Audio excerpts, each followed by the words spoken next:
Don't lose sight of your humanity in the pursuit of a fancier car.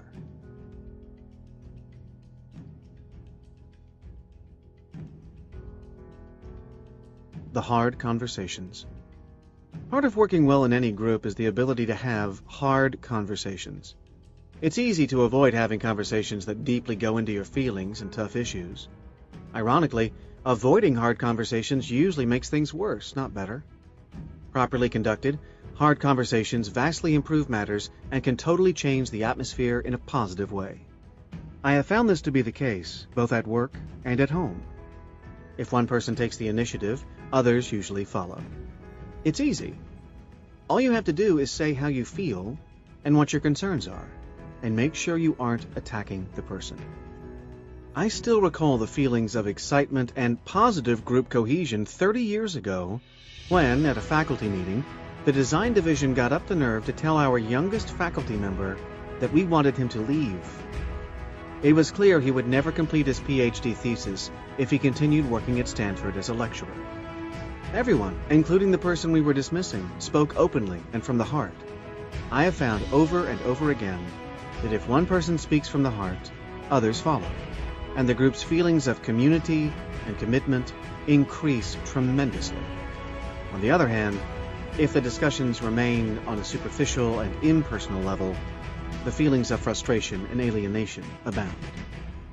Sociologists speak of realistic and non-realistic conflicts. A realistic conflict is a disagreement that is goal-oriented. That is to say, it's about something specific that the conflicting parties need to resolve. When such conflicts arise in well-functioning relationships, their resolution can lead to progress toward the goal. A non-realistic conflict is, at heart, about something other than what is being talked about. Its primary purpose, for at least one of the participants, is to discharge tension.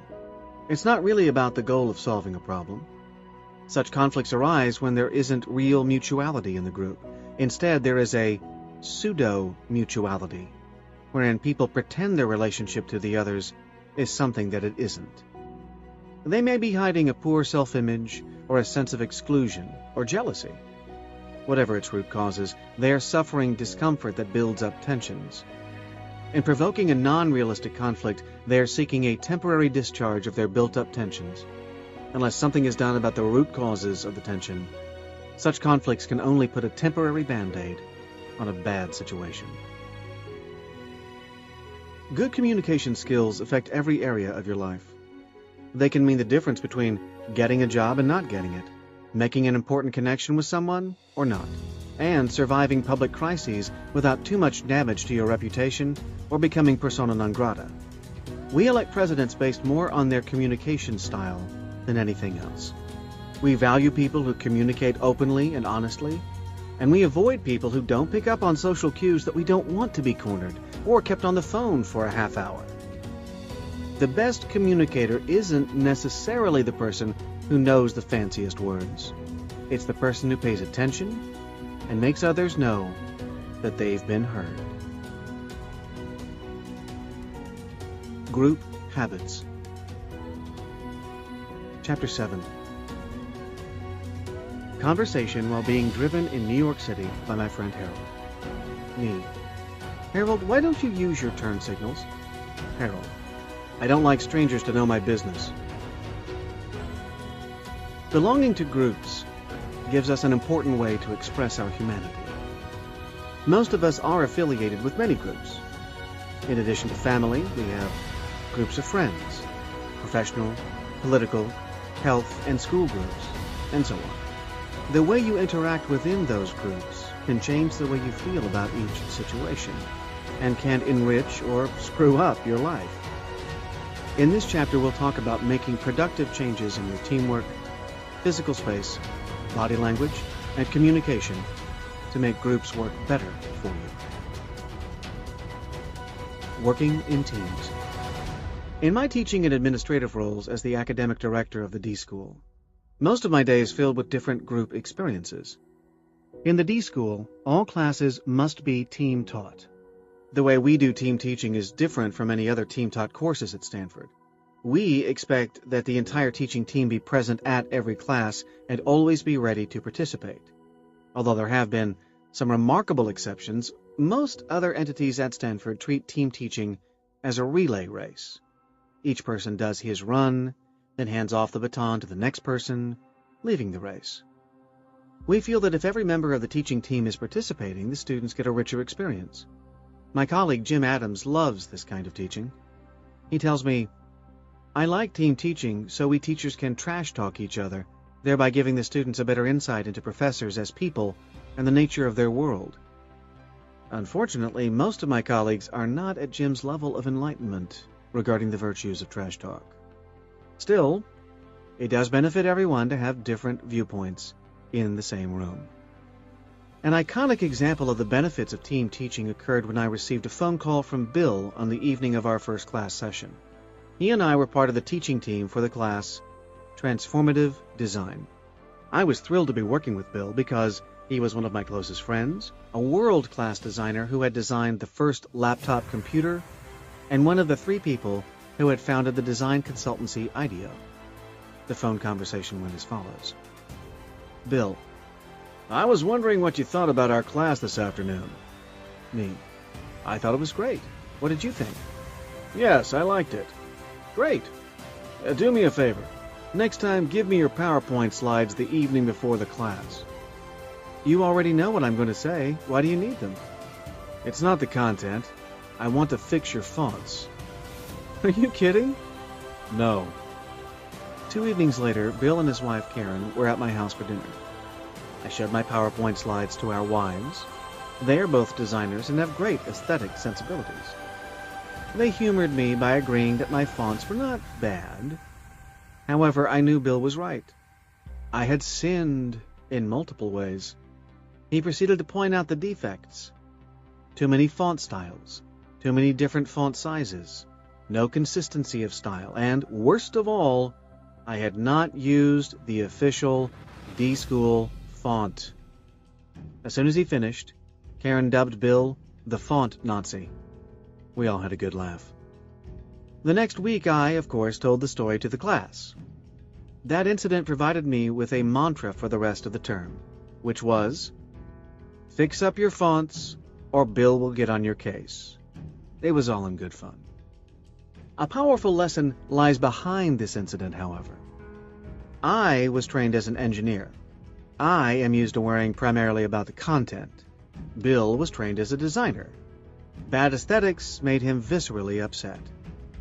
If I were teaching the class alone, the students would never have been exposed to the sensibility that Bill brought with him so naturally.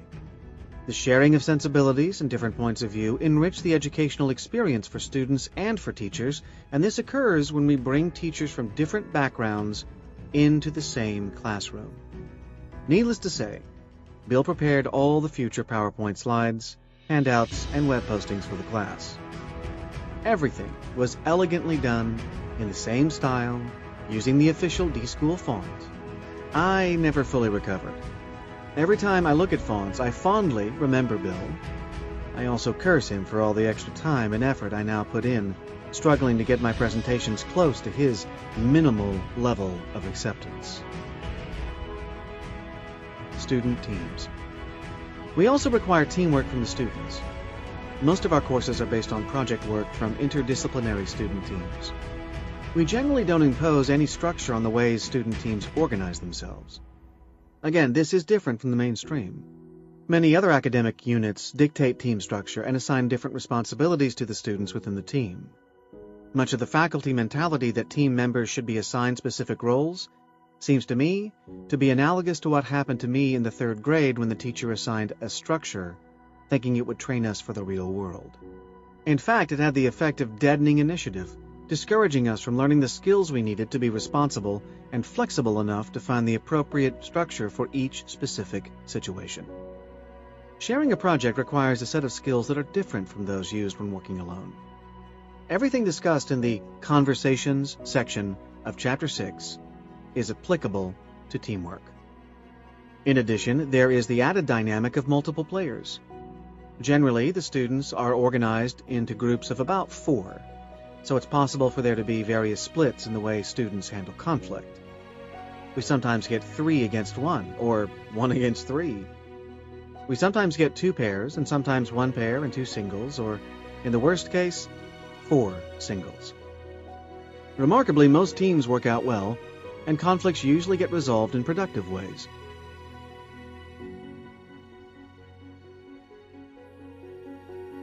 We actually have a professional psychologist on staff.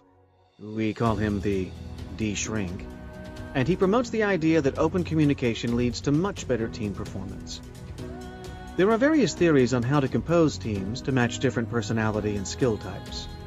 I find that the most important thing to be learned from studying about different personality types is the visceral acceptance of the fact that basic differences exist between people. People are different because they have different academic majors, and because they also have different styles for learning and doing things. Each person needs to know that his way is not necessarily the only right way. This will serve him both on the job and in the family.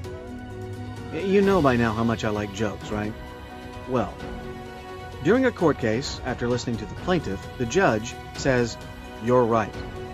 The defendant gets excited and says to the judge, "But, Your Honor, what really happened was..." And the judge then says to the defendant, "You're right." Hearing this, a spectator in the courtroom says, "Wait a minute, Your Honor, they can't both be right." The judge responds, saying, "You're right." The point here is that seemingly contradictory things can all be correct. Most real-world activities are not zero-sum games. Ways can be found in which everyone, and especially the team, moves forward. If it's done out of respect and caring, controversy is not a bad thing. It can even be a good thing. It's important that the controversy not get personal and damage the team's sense of mutual support and understanding. It's also important that everyone on the team have an intention to make things work. Things go awry when people have different levels of commitment and different goals for the team. When things do not go well, it's easy for some team members to become self-righteous. It is good to know the truth, and it is good to know that the truth in itself does not dictate any specific action. As was pointed out in Chapter 1, you give everything its meaning. So lighten up and assist the team to get the job done. Constructive criticism. In our workshops, we have adopted a system for criticism that I originally learned from the late George M. Prince in a Synectics workshop.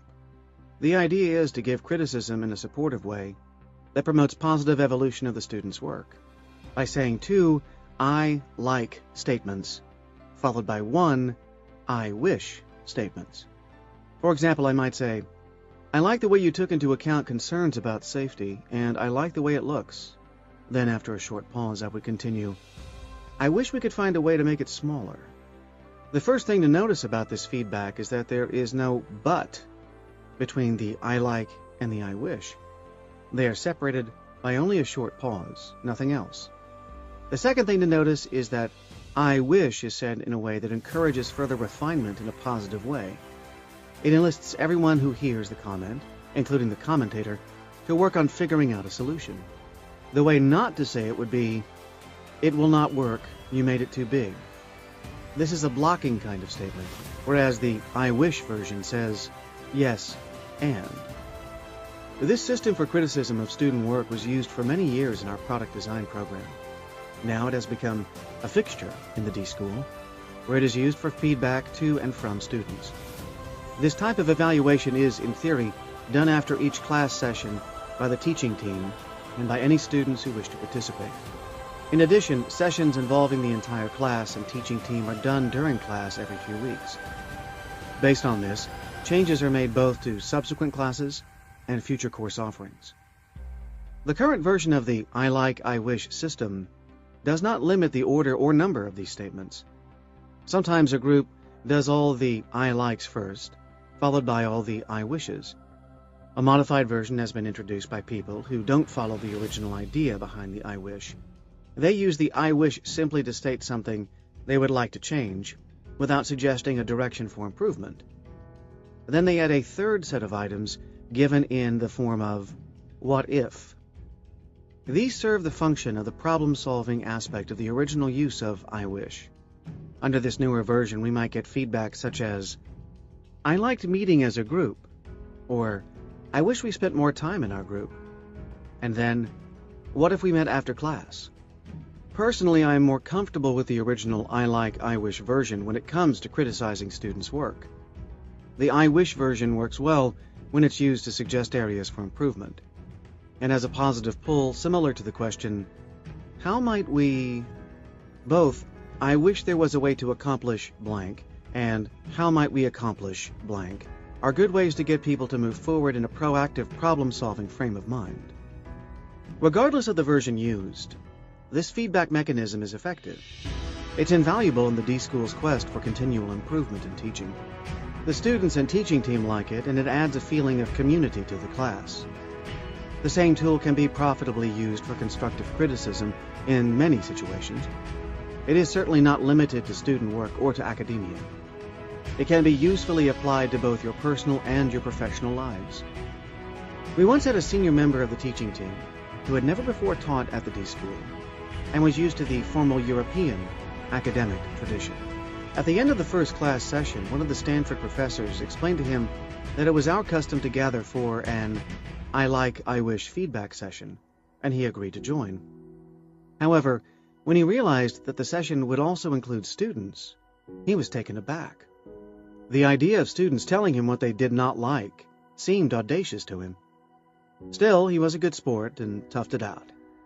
After a few such sessions, he became such a big enthusiast that when a class ran a little long and the other teaching team members wanted to forego the feedback session, he was the one who insisted they follow through with it. Styles and Cultures. My wife Ruth's book club agreed to read an early version of the manuscript for this book. One of the members, Marcia, sent me an email thanking me and telling me she liked what she had read. However, the "your turn" exercises scared her. That surprised me. "What about shy people?" she asked. That struck a note in me. It also brought back a terrible memory I had suppressed, probably my worst teaching error. I was teaching a graduate class on designing mechanical devices. That day we were covering a set of parts called a 4-bar mechanism.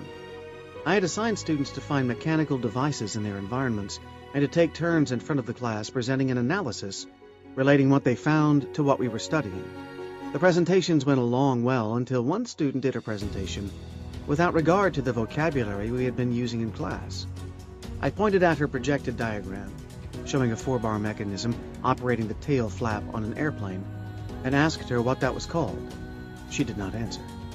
I got angry and blurted out, "This is the 5th week of class. It is inconceivable to me that you would not be able to identify a 4-bar mechanism. We have been talking about them twice weekly since the first class. Where have you been?" The woman did not say a word. She left in tears and never returned. She was from China, and it was especially humiliating to her that I had caused her to lose face in front of the entire class. As soon as I realized what I had done, I felt terrible. Week after week, I hoped she would return. To this day, I regret that I did not reach out and contact her. 2 years later, she showed up in a class I was co-teaching with Sherry Shepherd, designed to be supportive of women graduate students. Sherry was the only female professor in Stanford's Department of Mechanical Engineering at that time. We used some of the techniques presented in this book, and the class passed without incident. I noticed for the first time, however, how very shy this student was. I finally realized what a frightening experience being in front of the design class must have been. At the final feedback session, this student told me, "You were much nicer in this class than the last one." It relieved a bit of the guilt I carried from my previous insensitivity to her shyness. We have many foreign students at Stanford. Some come from cultures that are fairly aggressive, and they tend to fit right in.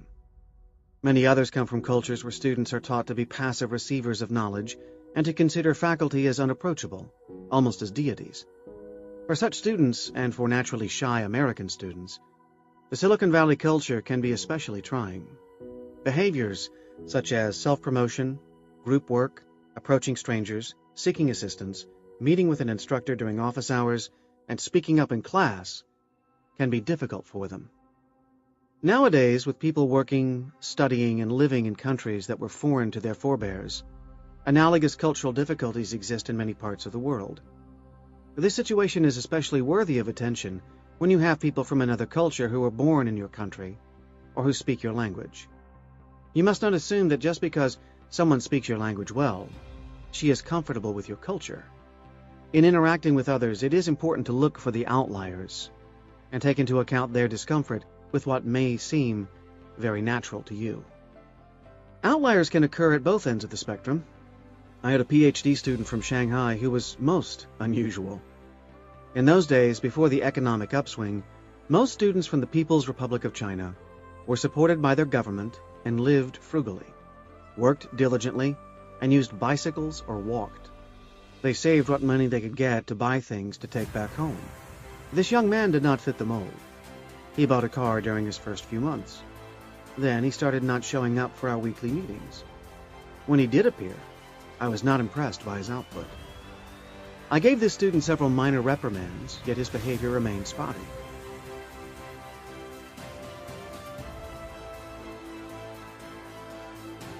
Finally, I'd had enough. Even though a close colleague in Shanghai had recommended him to me, it was time to end the relationship. I told him that I did not want to continue to work with him, and he should find another thesis advisor. He astounded me by telling me it was not fair to dismiss him in this manner. I asked him what he thought would be fair. He suggested a point system similar to that used by the Department of Motor Vehicles.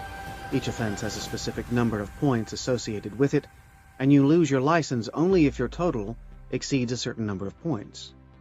This was too amusing to turn down. We agreed on a system of points.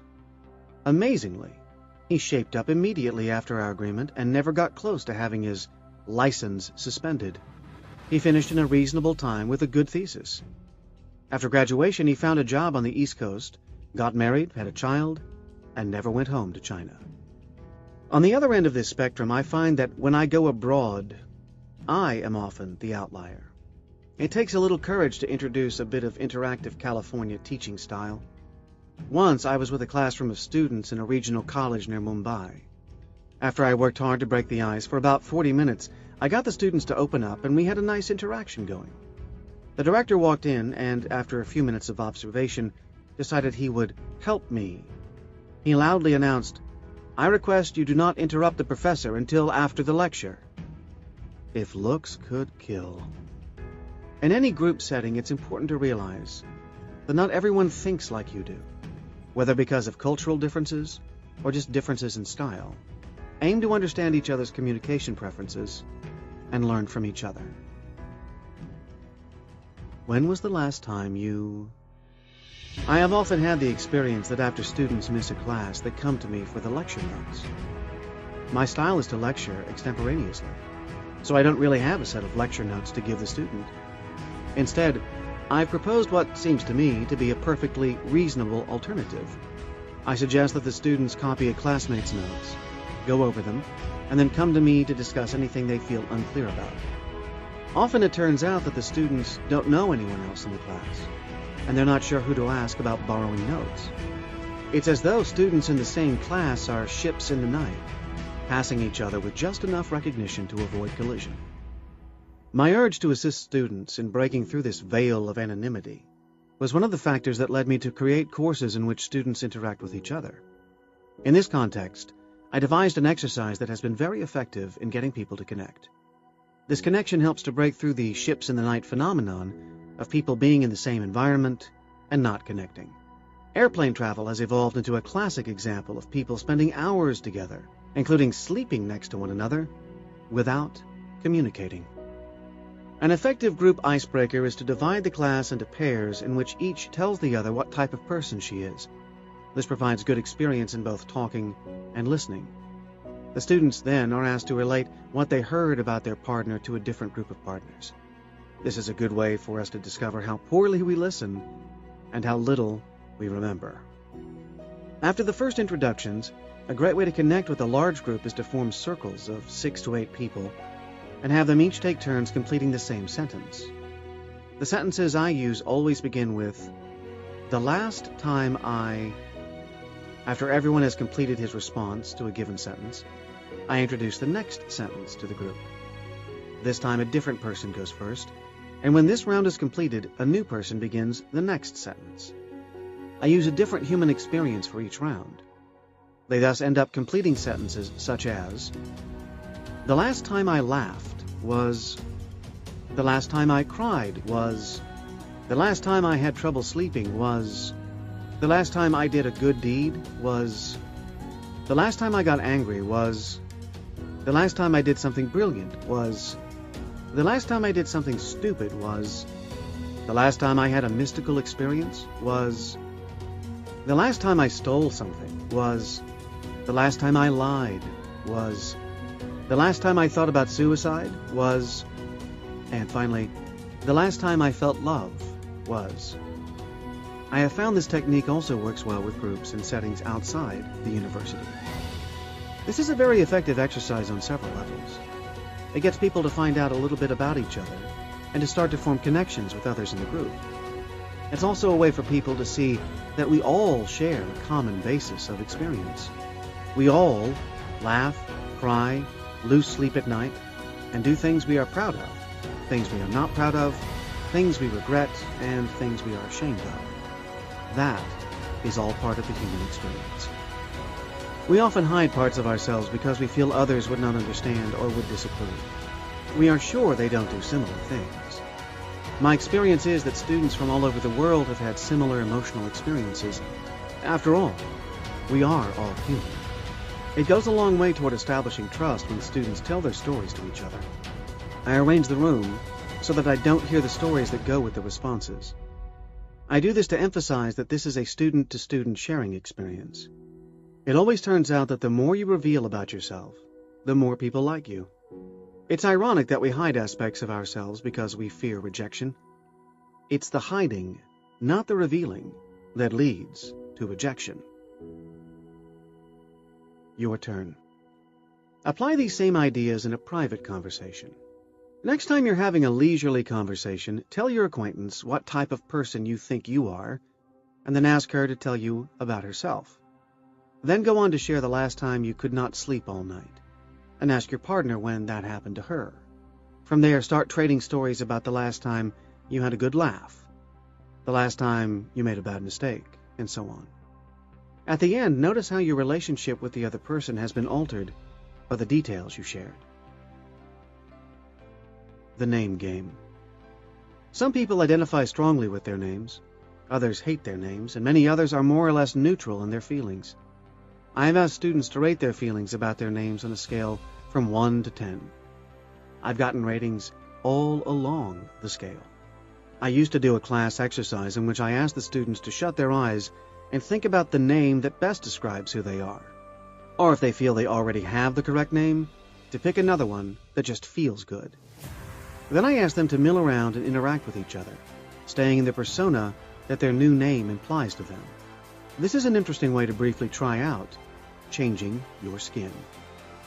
If you're not happy with your given name, it's relatively easy to do something about it, either legally or simply by choosing to go by a name other than what's on your official documents. Some people purposefully distort the pronunciation of their names to hide or downplay their ethnic origins, while others insist on an authentic ethnic pronunciation that seems exaggerated to outsiders. Choosing a less ethnic name is most commonly seen in show business. However, it also happens in the general workforce. A man named Jose Zamora reported that he was sending out hundreds of resumes and getting no responses until he removed one letter from his name and became Joe. It's terribly unfair, yet experiments have consistently proven that applicants with Latino names and black-sounding names, such as Lakeisha Washington or Jamal Jones, don't get called for interviews nearly as much as those with white-sounding names, such as Emily Walsh or Brendan Baker. People's relationships to their names are complicated. It's best not to assume anything. One thing is for sure, if you use someone's name, you take the relationship to a different level than when you do not. Many people mistakenly believe they have trouble remembering names. I've always found there is a lack of intention and attention underneath their defeatist attitude. People take the time in some groups to have each person say her name aloud. This method seldom gets the names learned, and it is more a pretense than an actual taking of responsibility for the name issue. Name tags are a common tool for avoiding the issue of really dealing with names. It's easy with name tags to pretend that people know each other's names. If we really want to handle learning people's names in groups, there are many ways to proceed. One is to break into subgroups of 2 people and then build up from there. The trick is to get something memorable from each partner. An easy way to do this is to come up with something unusual that you both share. This serves as a hook. For anything, including a name, to be remembered, it must be dwelled upon and repeated. Thus, when you and your partner join another pair, you should introduce each other to the new pair and give them the hook that you both share. You can keep enlarging the group size and get everyone to repeat each person's name and the hook that goes with the name. For groups of 30 or less, I prefer to deal directly with the entire group, having everyone stand in a circle and each person say his or her name in turn.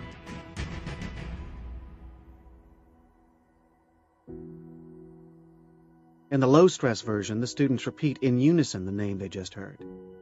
In the high-stress version, each person takes a turn and gives his name and the names of all the people who have gone before him. The exercise can, in both cases, become more fun, and the names get easier to remember. They become stickier. If, in addition to his name, the student also simultaneously introduces himself with a whole-body physical gesture, then the others repeat both the name and the gesture. The gesture is easy to remember, and it makes the name easier to remember. It is useful to reinforce this learning by giving each person a list of the names to take home, and if possible, also photos. For subsequent group meetings, I have photos and names posted in the room for easy reference. Regardless of what we do in the group, I always assign myself the homework of learning names as soon as practicable, usually by the second meeting. Many teachers never learn their students' names. I never used to. Why bother? Now I realize that I just didn't want to devote any effort to it. I thought that if it didn't happen automatically, it was because I didn't have the ability. In reality, it has nothing to do with ability.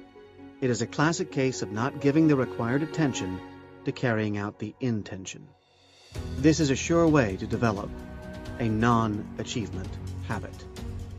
People who perform prodigious feats of memorizing go through all sorts of special efforts to pay attention to what they are memorizing. They know you cannot memorize something without giving it particular attention. It is mindfulness, rather than brain structure, that differentiates them from us. On the other hand, you can assist others to remember your name. If you add a memorable hook when you introduce yourself, your name becomes easier to remember. People with difficult names also help others greatly by spelling their names. Even simple names can often be confusing. When I say my last name, people sometimes hear Ross rather than Roth. So I always spell it when I say it to strangers or over the phone. Using names transforms relationships. I should have learned this years ago from my wife's college biology teacher, who memorized all the students' names before the first day of class. My wife immediately fell in love with him, as did many of his other students. To this day, 59 years later, she still carries a crush. Knowing names connects people at a much more satisfying level. Who's in charge? When people work in groups, the question of leadership arises. The issue of who leads and how the group is led can be spoken or unspoken, formal or informal. Much has been written about leadership and leadership styles. Growing up in America, I was brainwashed to believe that every organization needs a formal structure with a leader on top. When I was in the 3rd grade, the first thing we did when the teacher had us form a group was to elect a president, vice president, secretary, and treasurer. It was my teacher's way of preparing us for good citizenship. Nobody seemed to notice that the structure was functionally meaningless. In the 6th grade, we elected a mayor of our school. My friend Seymour was elected mayor of Public School 96 in the Bronx. And because I had mimeographed his election posters, he appointed me police commissioner.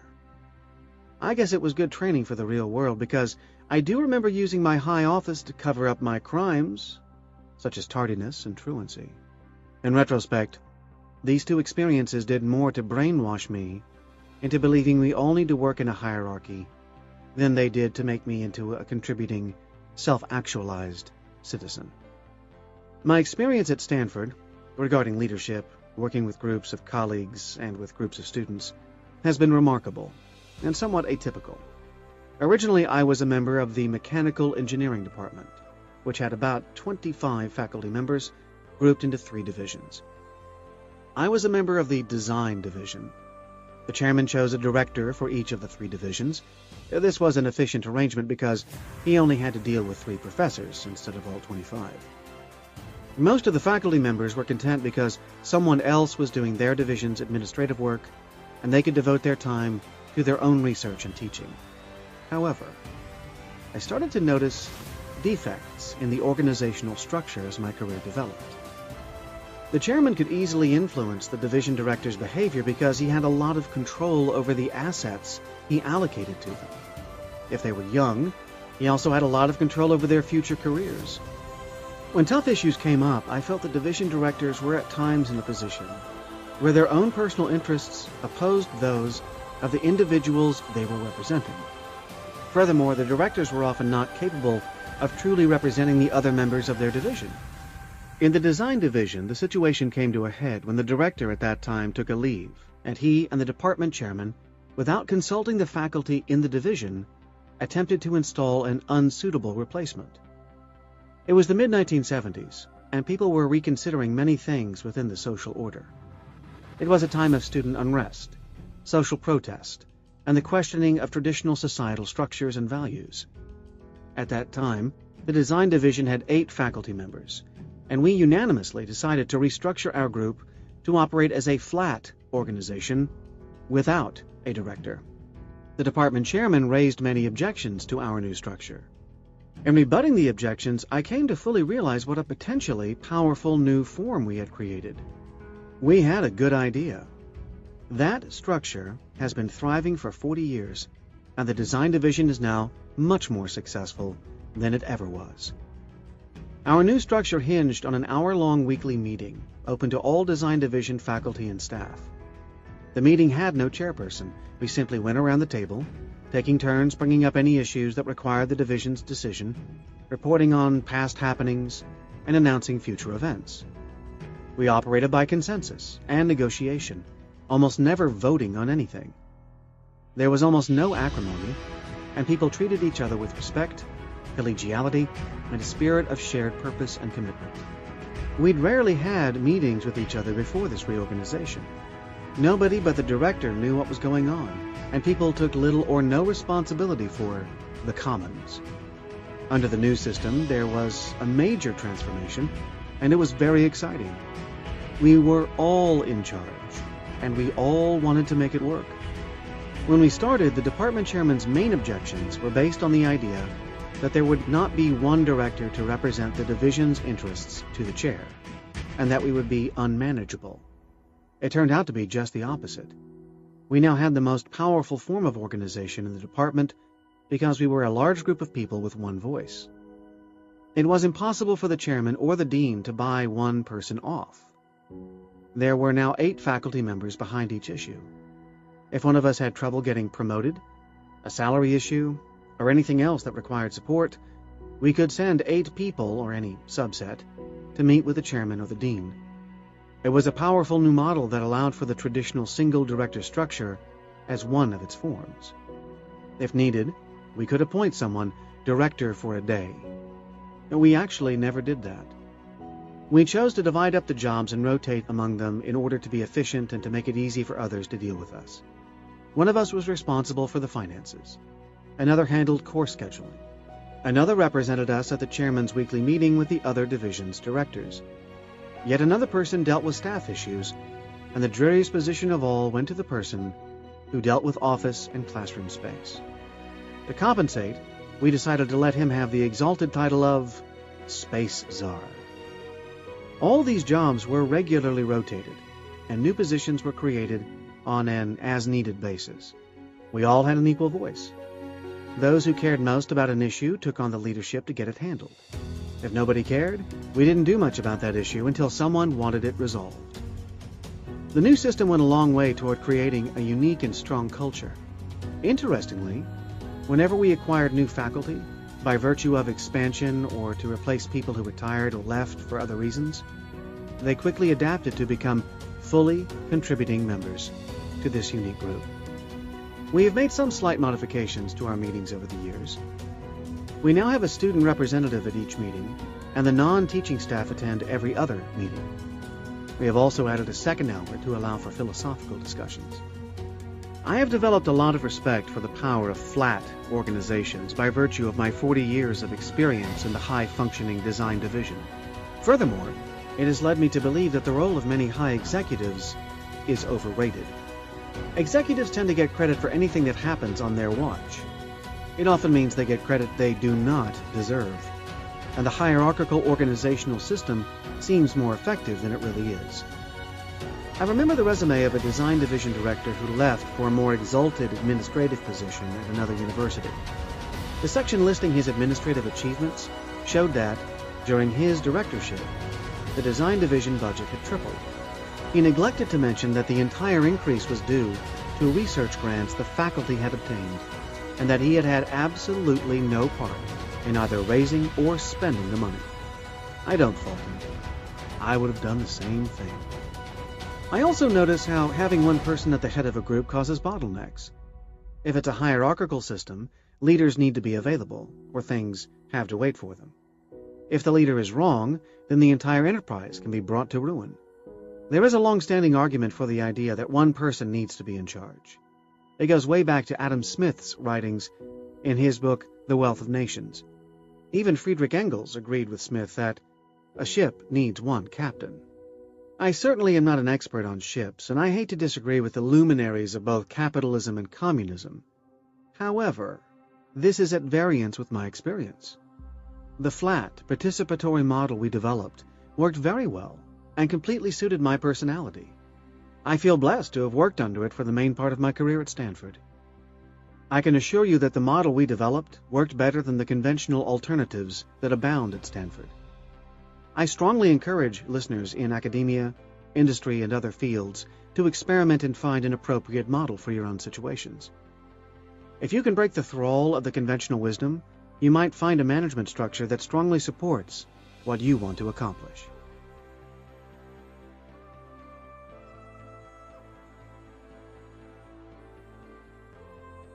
Minimizing competition.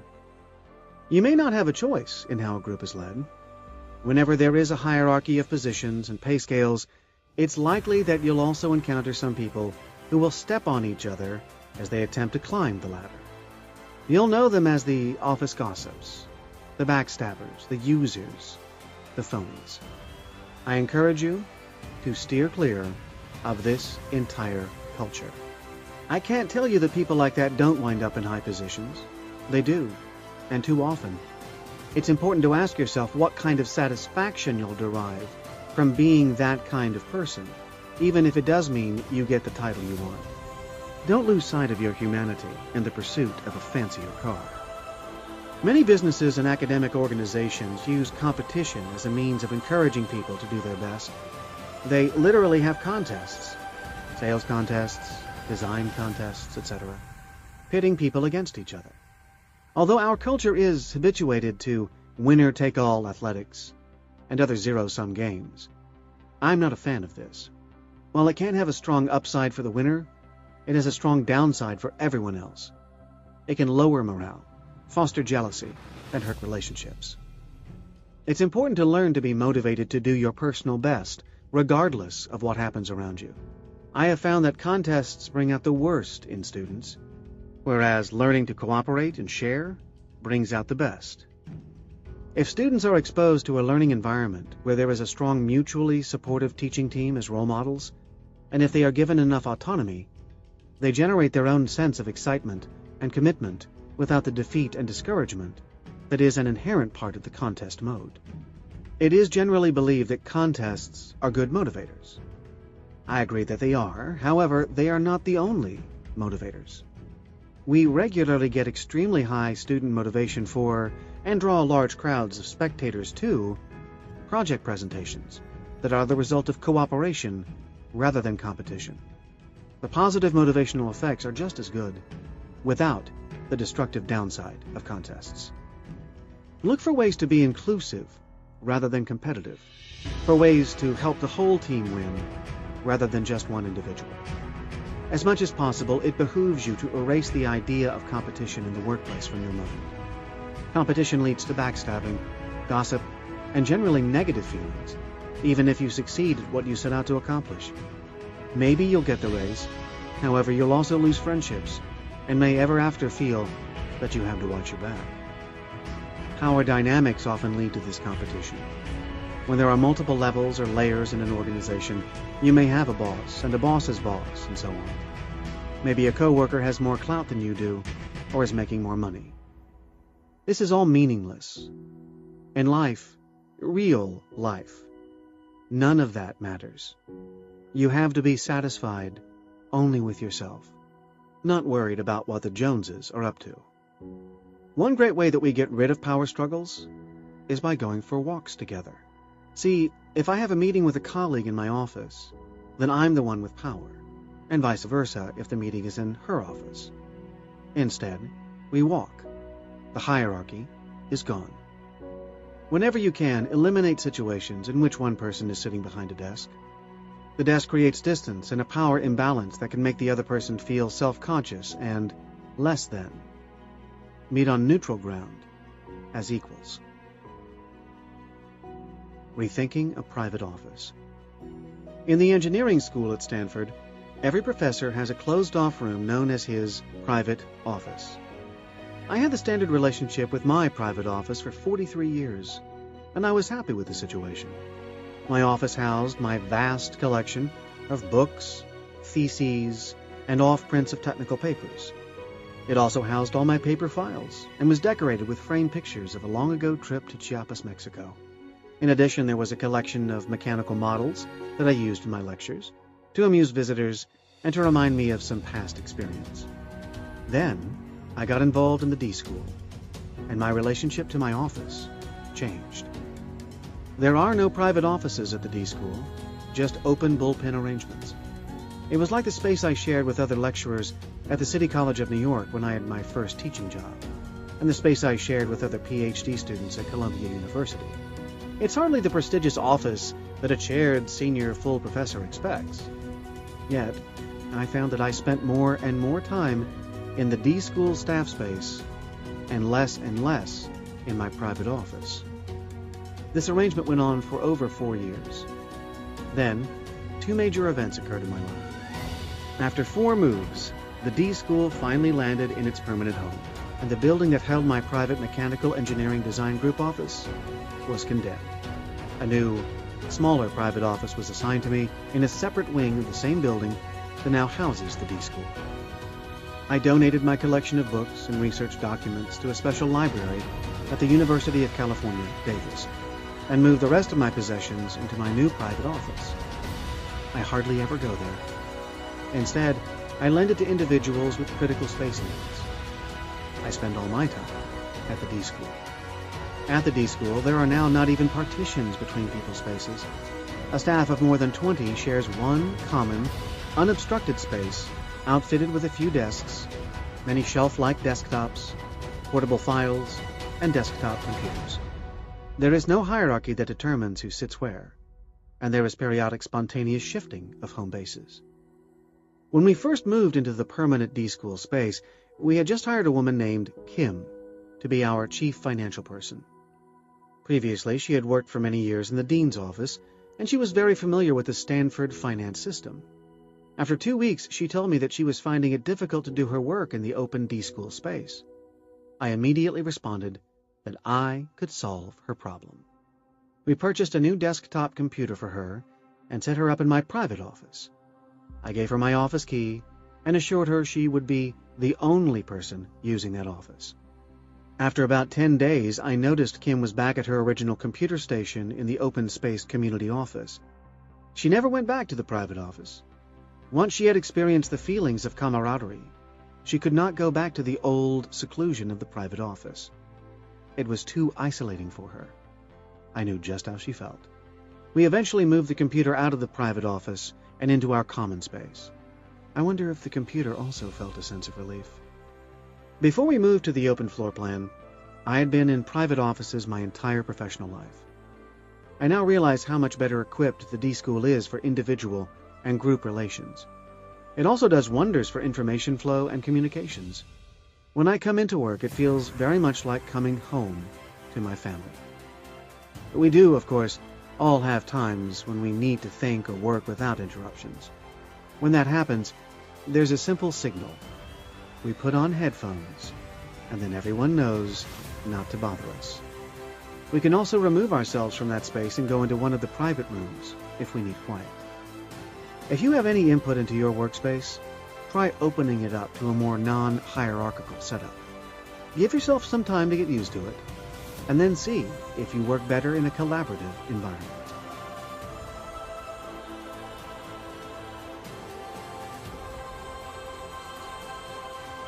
Space and body language. Physical position is very important. Unless I am giving a theater-style lecture, my favorite teaching arrangement is to have everyone sit in a circle. Moreover, I insist on the circle being as small and as perfectly round as possible. The closer the people are to each other physically, the better the group functions. I have conducted many experiments with all sorts of groups, and the results are overwhelmingly in favor of very tight circles. This falls in line with the design thinking concept of radical collaboration. A circle means there's no hierarchy of who sits where.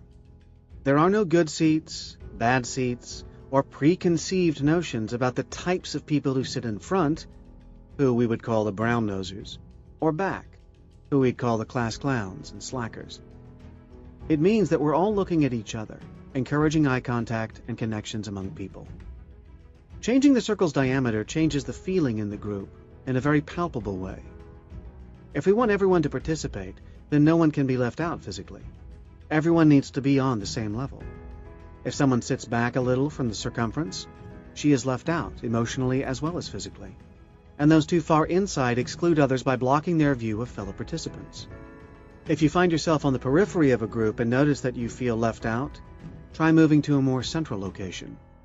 Chances are you'll feel more involved in what is going on. Change your location, and you will change how you feel about the event you're attending. When you have trouble really engaging or working on a goal, see if your location is supporting or hindering your efforts. It's hard to get noticed at work if you're always sitting closest to the exit, and it's more likely you'll put in more effort in your workout class if you're in the instructor's sightline. I am often in a situation in which students working on the same project sit in a group of 4 or more around a small table. If one of the students does not seem to be participating much, and her chair is farther away from the table than the other students, I gently push that student's chair inward so that she is physically an integral part of the group. That change usually results in much greater participation from the former outlier. Be aware of your body and what it's telling you. If you like what it's saying, keep doing what you're doing. If you don't like what it's saying, move it to the position where it says what you like. Large meetings provide classic examples of the importance of physical position. They often take place in conference rooms where there is one big rectangular table that everyone sits around. If the table is long, it's difficult to see most of the other people on your side of the table. If people don't see each other, the effectiveness of their communication is diminished. If one person is running the meeting or perceived as more important than the others, there is an implicit authority associated with how close you sit to that person. If you want to strengthen your voice in the meeting, sit as close to the authority figures as possible and opposite the people you want to influence. If you want to hide, sit on the same side of the table and as far as possible from the people you want to hide from. It's even easier to disappear if the room is so crowded that you can take a back row seat and not sit at the table at all. If you have no one to hide from, and you want to have a fully participatory meeting, it's much better to abandon the rectangular conference table in favor of a circular arrangement where everyone can see and be seen by all of the other participants. Your physical position at a meeting influences both your effectiveness and your state of mind. Working in a supportive physical environment is a huge plus, as students in the Stanford D-School know well. A book about the school, titled Make Space, refers to some of the key factors in providing a space to promote creative learning in learning by doing situations. It is interesting to look at attitudes about the D-School type of space. People seeing it for the first time immediately think of it as being a creative space. So do the students. It's as if the space is talking to them, saying, "Hey, the expectations here are different from those in the rest of the university." When we were designing the space, there were often arguments between the D-School team and the people who managed space renovations for the university. I recall being told several times, "It may be good for you guys, but who will want to use it if you leave the building?" It turns out, almost everyone wants it.